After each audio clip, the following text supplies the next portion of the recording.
안녕하세요. 변방목사의 아침 묵상 2022년 4월 8일 금요일 아침입니다. 오늘도 주 안에서 참으로 복된 날 되시기를 바랍니다.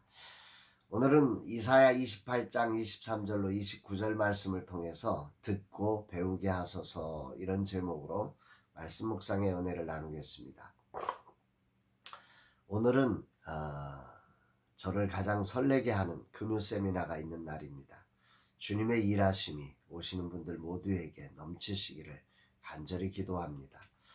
3년 만에 열린 이 금요 세미나, 처음의 마음을 유지해야 하지만 내용과 운영의 면에서 발전된 모습이어야 합니다. 그리고 작은 교회의 실제적인 비빌 언덕과 플랫폼의 역할을 감당하기를 간절히 기도합니다. 주님이 나타나시고 인도해 주시기를 간절히 소망합니다. 오늘은 어떤 말씀으로 인도하실까?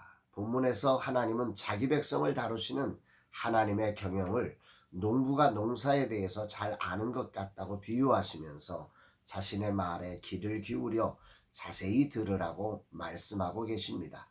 23절입니다. 너희는 귀를 기울여 내 목소리를 들으라. 자세히 내 말을 들으라.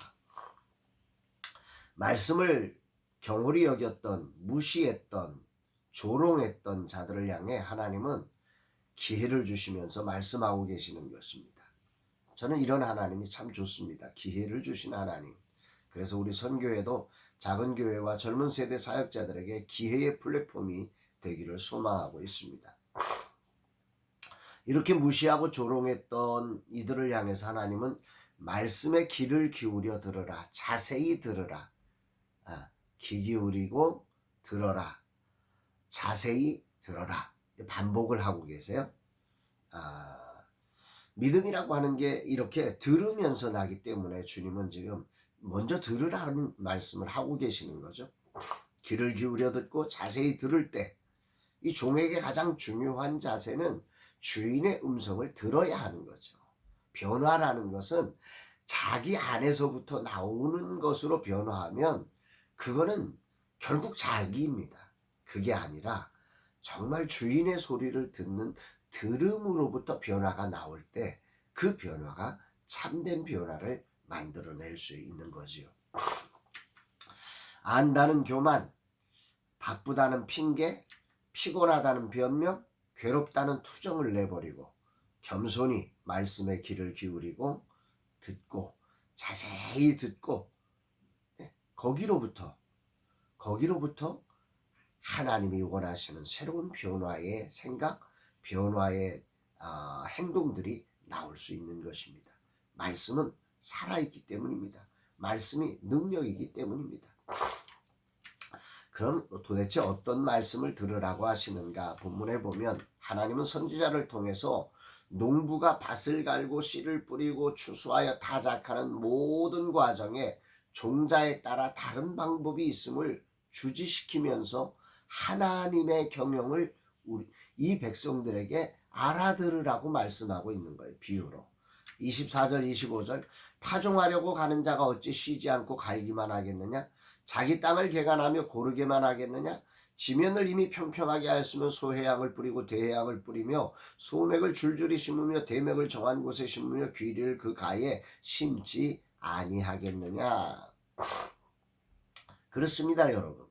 농부는 땅을 가는 것이 목적이 아니죠. 그렇다고 또 씨를 뿌리는 게 목적이 아닙니다. 농부의 목적은 추수하는 것이 목적입니다.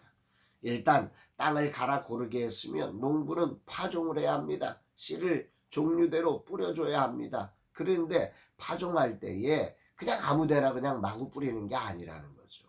씨의 특성에 따라서 어느 곳은 어느 씨는 어느 쪽에 뿌려야 하고, 이런 것들이 그 종류에 따라 다 다양한 그들의 자리가 있고 그들의 방법이 있다고 하는 것입니다.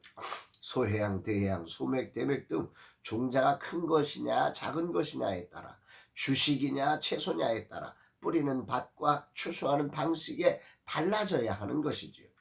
하나님의 경영은 우리를 향해서 그렇다는 거지요. 이스라엘을 다루시는 방법과 이방인을 다루는 방법에 차이가 존재한다고 하는 사실을 이렇게 말씀하고 계시는 것입니다. 추수 때도 마찬가지입니다. 27절 28절에 보니까 소해양은 도리깨로 떨지 아니하며 대해양은 수레바퀴를 굴리지 아니하고 소해양은 작대기로 떨고 대해양은 막대기로 떨며 곡식은 부수는가 아니라 늘 떨기만 하지 아니하고 그것에 수레바퀴를 굴고 그것을 말굽으로 밟게 할지라도 부수지는 아니하나니. 여기 말씀에서 가장 울림이 되는 말씀이 말굽으로 밟게 할지라도 부수지는 아니하나니 이 말씀입니다. 쉽게 표현하면 타작할 때 가벼운 농작물은 알갱이가 깨지지 않도록 막대기로 두들겨야 하고 그렇게 탈곡하고 단단한 곡식은 수레바퀴와 말발굽을 이용해서 타작을 한다는 말이죠. 그래야 그게 타작이 되는 것입니다. 이 중에서 특히 말굽으로 밟게 할지라도 부수지는 아니하나니 이게 하나님의 경영을 표현하는 아주 기가 막힌 방법이지요. 말굽으로 밟게 해서 다 부셔질 것 같은데 어떤 곡식은 그렇게 해야만 타작이 된다. 이스라엘의 생각에 이러면 우리가 죽을 것 같은데 아니다. 하나님의 경영은 기묘하고 그 지혜가 광대하시다. 이 말씀을 지금 하고 있는 것입니다. 그 말굽으로 밟으면 부서질 수 있는 곡식이 있고 말굽으로 밟아도 부서지지 않고 그게 타작이 되는 곡식이 있다. 하나님은 그걸 안다. 내가 너희를 안다. 이 말씀인 거죠. 그러면서 이런 결론을 맺습니다. 29절 이도 만군의 여호와께로부터 난 것이라 그의 경영은 기묘하며 지혜는 광대하니라. 아멘입니다. 이 부분에 대해 메시지 성경의 번역이 좀 더 울림을 가지고 우리에게 들려집니다. 농부는 각각의 곡식을 어떻게 다뤄야 하는지 안다. 만군의 하나님에게서 배웠기 때문이다. 일을 언제 어떻게 어디서 해야 하는지 너무도 잘 아시는 그분에게서 배웠기 때문이다. 농부에게 이걸 알려주신 분이 하나님이신데 그 하나님이 우리를 경영하실 때 그렇게 무작정 그렇게 하시는 분이 아니시다. 이런 말을 하는 거죠. 지금 이스라엘을 다루시는 하나님의 처사가 각각의 곡식을 어떻게 다루는지를 알고 상하지 않게 추수하는 농부처럼 하나님은 그렇게 기묘한 경영, 광대한 지혜로 그들을 경영하고 이끌고 있다는 것입니다.